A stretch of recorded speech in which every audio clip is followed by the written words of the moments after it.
Olá e seja bem-vindo ao canal F Fácil, quem fala é Diogo e aqui é mais uma análise. E hoje a análise vai ser do RCRB, o Rio Bravo Renda Corporativa.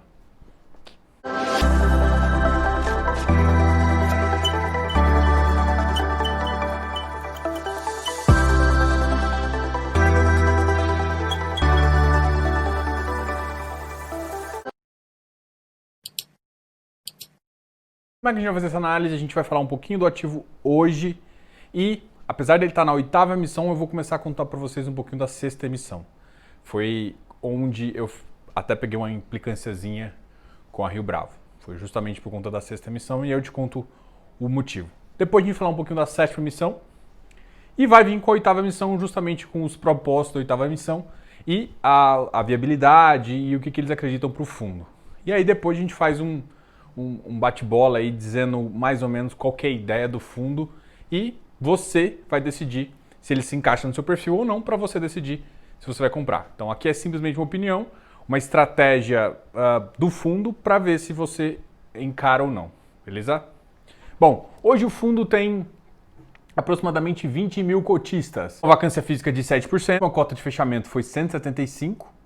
Ele tem um valor de mercado de 532,8 milhões e o valor da cota patrimonial em torno de 89 milhões. Então, o PL do fundo é 589 milhões, enquanto o valor de mercado é menor. Então, ele é um fundo que está descontado. Tem um PVP de 0,88, ou seja, o valor de mercado está acima do valor de mercado, o que pode ser uma oportunidade. A gente vai discutir um pouquinho se é realmente uma oportunidade ou se não é. Ele é negociado em torno de 1,6 milhões, ou seja, ele é um fundo bem negociado, é um fundo que se você precisa de liquidez para entrar e para sair, é um fundo que você vai encontrar essa liquidez.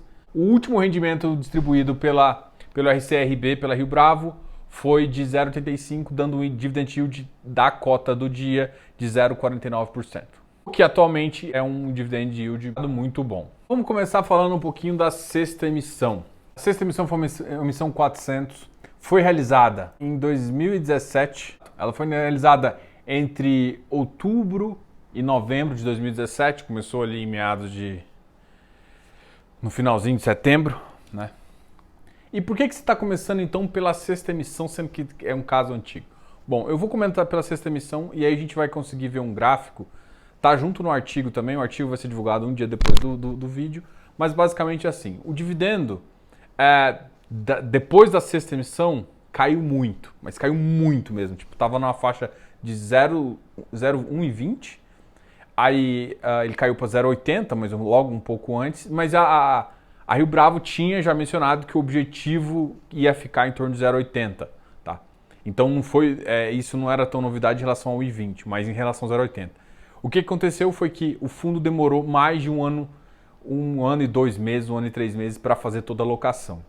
Nossa, e por que aconteceu isso? O Bravo então fez a compra do edifício Morumbi Parque. Esse edifício era alugado para Avenues. Ele era praticamente todo alugado para Avenues com um contrato atípico de mais de 15 anos. Só que a Avenues tinha um direito de compra. Ou seja, se ela quisesse, ela podia exercer direito de compra e comprar a propriedade. O que aconteceu foi que um mês depois que o fundo comprou, ou seja, foi em novembro, foi falado, foi terminada a oferta foi terminada, a 6ª oferta foi terminada em novembro. Em dezembro, eles fizeram a comunicação de que adquiriram, o ativo veio para o fundo e em 3 de janeiro de 2018, a Avenues exerceu o direito de venda que ela tinha no contrato. Como era um contrato atípico, nos contratos atípicos você pode voltar a comprar, normalmente fica no contrato. Isso não é uma obrigatoriedade, mas estava no contrato. A grande questão é a seguinte, a Rio Bravo teve culpa em relação a isso?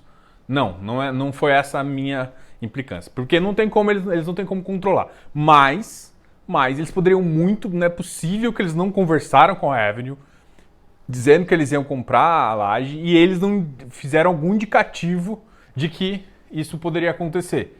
Entendeu? Ficou muito falho. E o que aconteceu? A oferta era de 154 milhões, só essa jogada, só essa compra era de 87 milhões, então era quase a maior parte do portfólio ia vir para isso, então isso ia garantir um pouco o rendimento do fundo nessa época. E com a Avenue exercendo esse direito de compra, fez com que o fundo ficasse meio sem chão, sem o que comprar. Então, tipo, eles iam comprar coisas secundárias no mercado e ele acabou perdendo o objeto principal do perfil. Então mudou toda a viabilidade, mudou tudo. E, ao mesmo tempo, o fundo perdeu inúmeros inquilinos. E isso, eu acredito que foi um pouco falta de negociação, tá? E durante um ano inteiro, se você for olhar, o dividend yield caiu, o preço foi lá para baixo, foi um fundo que sofreu muito. A Rio Bravo não conseguiu ser tão clara com esse fundo durante esse período e para mim esse fundo ficou um pouco esquecido pelo Rio Bravo. Foi essa impressão que eu tive como cotista na época. E aí, em fevereiro de 2019, ele faz uma aquisição e aí a gente vai já falar um pouquinho aqui. A primeira aquisição da sexta emissão foi feita em julho, do Parque Santos. Comprou 48 milhões. Então, esses 48 milhões era para acontecer realmente. Acabou demorando também um pouquinho mais. Eles tinham 87 milhões que eles tinham utilizado, que era para ser utilizado nesse edifício Morumbi, que acabou sendo exercido pela Avenue. Então, teve toda essa movimentação. Então, olha só, foi feito, a emissão foi terminada em novembro para dezembro. E só em julho alocou, dos 141 milhões que ele teve, ele alocou 48 milhões, faltando mais 100 milhões. Então significa, nessa época a gente já estava com uma certa taxa de juros bem mais baixa do mercado, isso fez com que o rendimento do fundo também fosse lá no chão. Além do que, ele perdeu muito inquilinos na época de 2018 e o fundo demorou bastante a realmente fazer essas locações. Depois de julho de 2018, ele teve uma aquisição em setembro de um andar da Setenco, do Setenco Plaza, que foi para a Caixa, inclusive. E em fevereiro de 2019, ele fez uma aquisição do Continental Square, em 86. Essa realmente foi uma boa aquisição. Então, as aquisições em si não foram ruins, tirando o Setenco, tá? Na minha opinião, tá? Mas a aquisição, no geral, essa aquisição do Continental Square foi uma aquisição relativamente boa. Só que demorou muito para o fundo fazer isso. Isso fez com que o preço foi prejudicado, o dividendo foi prejudicado. Assim, você tem que falar com um cara de longo prazo, sim. Mas durante esse período, quem estava cotista não estava muito satisfeito com o que a Rio Bravo estava fazendo. Então, por que eu comecei com a sexta emissão? Para mostrar que eles tiveram um grande problema. Mas aí a gente vai na sétima emissão. Então eu continuo acompanhando o fundo, sempre continuei acompanhando o fundo, e a sétima emissão foi o contrário. Foi mais ou menos um huge sucesso, sabe? Tipo, foi um sucesso grande. Por quê? Porque o capital de 138 milhões em 4 meses. Em praticamente 4 meses eles alocaram todo o capital. E alocaram muito bem também. Então, em termos de sexta emissão, ou seja, o que eu quero te mostrar também tem que tomar cuidado, porque existem essas condições de mercado acontecem, não tem como prever 100%. Mas, como que a gestão age com isso, eles têm como controlar. E, na minha opinião, eles não agiram bem durante essa crise que aconteceu com o fundo, entendeu? Foi essa a minha opinião. Mas, em compensação, a gente está aqui também para falar de toda a história desse fundo a partir da sexta emissão. E da sétima emissão foi uma excelente emissão. Teve boas aquisições, conseguiu melhorar a termos de vacância. A sétima emissão, ele fez uma aquisição. Foi a aquisição do Girassol, do Parque Cultural Paulista e também do Alameda Santos. Então, esses 3 foram justamente o que o fundo fez a aquisição. Todas as aquisições nesse sentido foram boas. Eu prefiro basicamente o Continental, na verdade. O Continental para mim é uma região melhor, mas a estratégia do fundo está um pouco concentrada, talvez pela expertise da própria Rio Bravo, em relação à Paulista, tá? E isso é uma estratégia deles e não é uma estratégia ruim. Hoje o centro econômico ainda está um pouco paulista, eu acho que nunca vai deixar de ser exatamente, né? Mas tem um pouco também na Faria Lima. Então é importante você estar exposto. Esse fundo ele está um pouco exposto mais na JK, não na Faria Lima, então tem Faria Lima e JK. Ele está mais exposto na JK, mas a região que ele está exposto também é uma região muito boa. E bastante na região da Paulista, o que eu não acho ruim, eu acho bem interessante também, mas você tem que entender se essa é a sua estratégia. Tipo, a Paulista não é hoje considerada uma das regiões mais prime de São Paulo. São regiões ainda que a região ali da Faria Lima JK ainda é considerada um pouco melhor. O fundo é mais concentrado na Paulista, e isso é uma coisa que você tem que considerar quando você for analisar ele na carteira. Então, por exemplo, se você gosta da Paulista também, você acha que faz sentido um fundo que está localizado ali e um outro de Paulista. E aí a gente vai analisar um pouquinho da sétima emissão, então a gente não tem o que falar. Tem considerações que o fundo ainda tem espaço para ganhar. O que é? O fundo tinha sofrendo isso, não só esse fundo, mas quase todos os fundos de laje corporativa estava sofrendo com o baixo valor de aluguel por metro quadrado. Então, e o fundo já deixou isso bem claro que ele quer aumentar isso. A oitava emissão veio com um portfólio claro, veio para fazer um retrofit no Alameda Santos. Então, isso já vem ele já deixa alguns prospectos, ele já deixa alguns ativos alvo, né? E também ele faz um mix ali para saber quanto que é a TIR. Ele faz uma TIR conservadora, uma TIR... Eu recomendo muito quem já comprou ou quem comprou esse ativo agora, mesmo que não participou, você vai acabar sofrendo um pouquinho. A grande questão é o seguinte, gente. Se a velocidade de aquisição dos ativos novos for rápida, o cotista vai sofrer muito pouco. O mercado é bem... Porque ninguém vai querer sair vendendo. Mas quando demora muito, o ativo acaba sofrendo demais. E isso gera um impacto diretamente em você. Então, assim, a gente teve uma emissão muito ruim. A sexta emissão foi, tipo, para esquecer. A sétima emissão já foi muito boa. E a oitava emissão, a gente vai ter que ver. A ideia de retrofit eu gosto muito, mas a gente tem que pensar, por exemplo, que não é só esse fundo que está fazendo isso, essa ideia. Tem mais fundos que fazem isso, agrega valor ao cotista. Ponto, eu gosto dessa ideia. Tem que saber do expertise, se eles vão conseguir realmente entregar e aumentar o valor patrimonial e tudo mais. Um outro fundo que tem feito isso e que tem sofrido, por exemplo, para a gente fazer uma base de comparação, foi o HGRE, que justamente também pega alguns ativos ali próximos da Paulista. O tempo de realocação desses espaços vagos não está exatamente como foi previsto inicialmente. E por quê? Justamente agora a pandemia realmente piorou, a gente estava já mudança da recuperação para a expansão do mercado imobiliário, então isso deu uma atrasada nessa relação. Então a gente tem que entender que essa relação ainda é complicada, então eu acho que é importante o fundo fazer o retrofit, mas eu não vejo que a velocidade de aluguel vai ser tão rápida. Não acho também que eles não vão conseguir atingir os metros quadrados. O que eu estou querendo falar? A vacância vai ainda ser difícil baixar, mas vai ser quase impossível não aumentar os valores dos metros quadrados. Sexta emissão ruim, sétima emissão boa, oitava incógnita. Okay? Eles colocaram 3 metas, eu gostei disso. Eles fizeram isso com a sétima emissão, não fizeram isso com a sexta. Tá? A sétima emissão, a oitava emissão, eles colocaram 3 metas. Uma meta foi justamente eles fazer a alocação de 67% do valor total da emissão, 67%, que é um volume muito grande, e o que faz com que o yield, o rendimento, não o yield, né, o rendimento do fundo não caia tanto nominalmente, o que faz com que, infelizmente, caia um pouco o preço, né, da cota. Mas beleza, se é investidor de longo prazo, o que te interessa é justamente o que o fundo consegue agregar. É mais ou menos isso que você tem que olhar. E se você vai confiar na gestão para fazer que vai agregar para você. São essas duas coisas. Investidor de longo prazo, rendimento é importante? É, mas não tanto. O importante é mais localização e gestão, porque é a gestão que vai fazer os retrofits bem feitos e de acordo com o que o mercado precisa. Meta então 67%. Ótima meta. Uma segunda meta também que eu gostei, que não tem a ver com a emissão, mas o que aconteceu?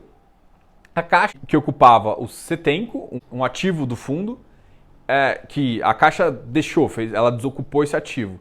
Então, o fundo quer, em até fevereiro de 2021, o que eu acho extremamente curto prazo, eu acho essa meta uma das mais difíceis dele conseguir. 67% é fácil, desde que eles tenham um bom pipeline.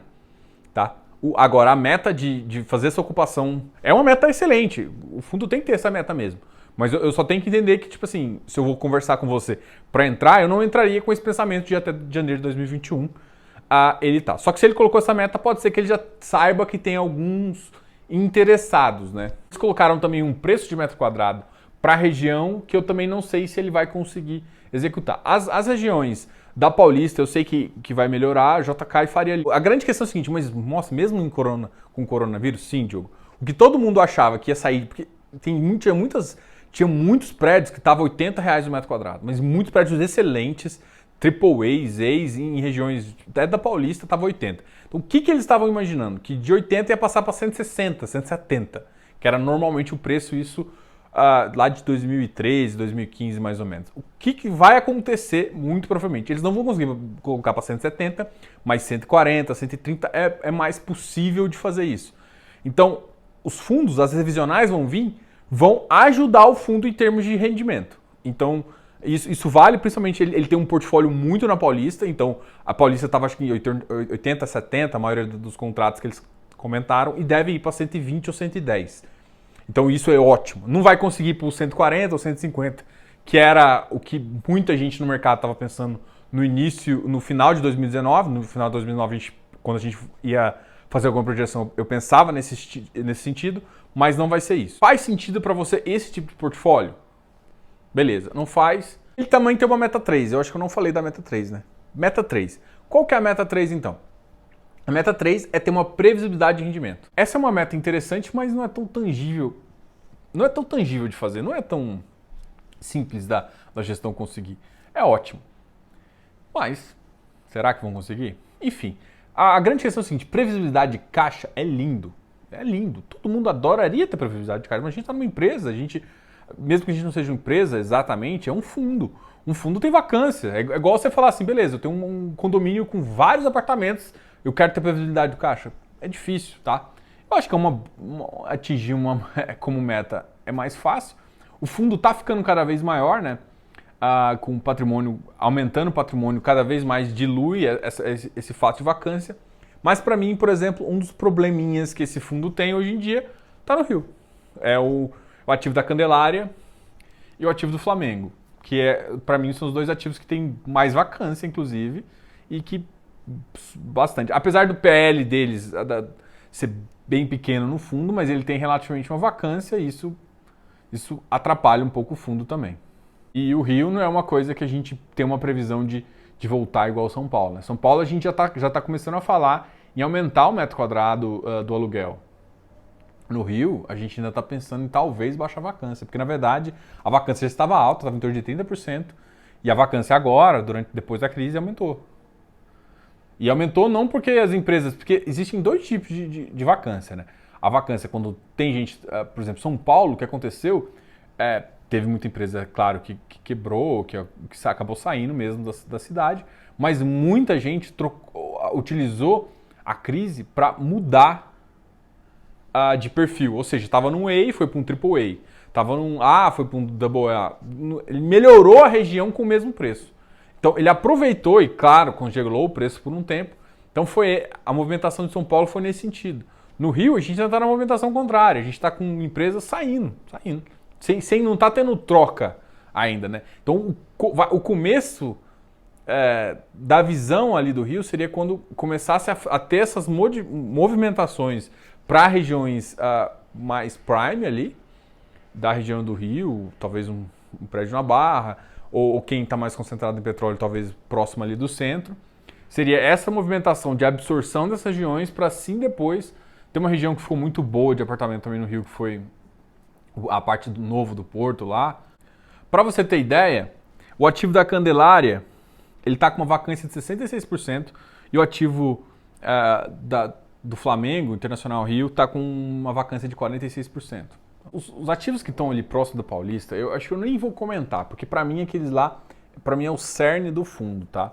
O Setenco que eu falei, Parque Paulista, Alameda Santos, Parque Santos e Parque Cultural Paulista. Esses 5, para mim, são os ativos que mostram isso e ele tem muita concentração na Paulista e é assim, para mim eles têm muita ideia de valor e preço ali desses ativos, tá? Para mim, o JK, que inclusive eu acho que foi o primeiro, foi o ativo que definiu esse fundo, que ele chamava FFCI. Em novembro de 2019 saiu de FFCI para R e ele passou a ser o RCRB 11. O JK Center e o Continental Square, para mim, são os ativos que estão um pouco melhor localizados. Depois tem o Jatobá, que está na região ali da Berrini, e o Girassol, que está na região da Vila Madalena. Olha, o fundo teve uma recente venda aqui de anual de 25%, foi uma venda excelente. Foi do edifício Parque Paulista. Foi uma compra realizada em 2016 com preço do metro quadrado de aproximadamente 11 mil metros quadrados, com uma venda de 20 mil metros quadrados. A gestão ativa do fundo, ela faz boas trocas, né?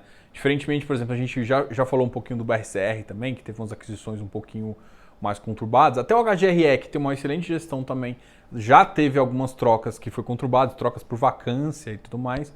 Mas, por exemplo, esse fundo teve essa excelente venda nesse momento bem complicado. Isso é importante colocar também, que o fundo faz essa troca, essa recomposição de portfólio de forma bem atrativa para o seu cotista. E se você for olhar ao longo do tempo, se você consegue ver que vira e mexe o fundo consegue agregar mais valor com essas vendas ativas, que é característica de uma gestão ativa. A previsão aqui é do metro quadrado, né? Da região aqui, ó, por exemplo, da região da Paulista, que para mim eu acho que é aqueles mais estão aqui, a região para 2020 eles colocaram 92 e a vacância 11,4. É isso que eu tenho visto também. E, teoricamente, essa vacância aqui deve cair um pouquinho para 10, tá? Mas com a economia voltando. Se a economia não voltar, não tem o que fazer. Essa tendência aqui é subir de novo, tá? O metro quadrado está 92, eu já vi alguns casos de chegar, por exemplo, o fundo está conseguindo já mais metros quadrados, já está considerando as 100, 110, tá? Então essa região aqui. Na região JK em Vila Olímpia, já está 103, e é o que vai para 140, 150, tá? Então, e aqui, já essa região aqui, você já está com 4,5 de vacância atualmente, né? Basicamente, esse estudo que eles colocaram aqui, eu coloquei um estudo bem parecido na análise que eu fiz do BRCR, então vale a pena você comparar. Lá o estudo foi feito pela Cushman & Wakefield, e aqui o estudo foi feito pela Building, tá? Então, de qualquer forma, são números que te animam a entrar em lajes corporativas, só que, na minha opinião, me anima muito mais em entrar em Prime agora, pesado, do que em regiões, por exemplo, como a Paulista. A Paulista, para mim, hoje não é o meu foco. Mas não significa que não pode ser tão interessante. Beleza? Gostaria de convidar todo mundo que se inscreva aqui no canal, dá um like nesse vídeo e não se esqueça sempre de comentar. Eu quero saber o que você está achando do RCRB 11, o Rio Bravo Renda Corporativa. O que você está achando desse fundo? Você já tinha acompanhado a sexta, a sétima emissão? Você conhecia essas emissões? Fala aqui para mim qual que é a sua opinião, o que você acha. Fala um pouquinho do mercado que você está achando, o que você acha agora do mercado de lajes corporativas. Comente aqui tudo embaixo que eu quero saber um pouquinho da sua opinião. E vale a pena entrar? Você quer continuar? O que você achou desse fundo? O que você está achando da gestão? Grande abraço, Diogo, canal F Fácil.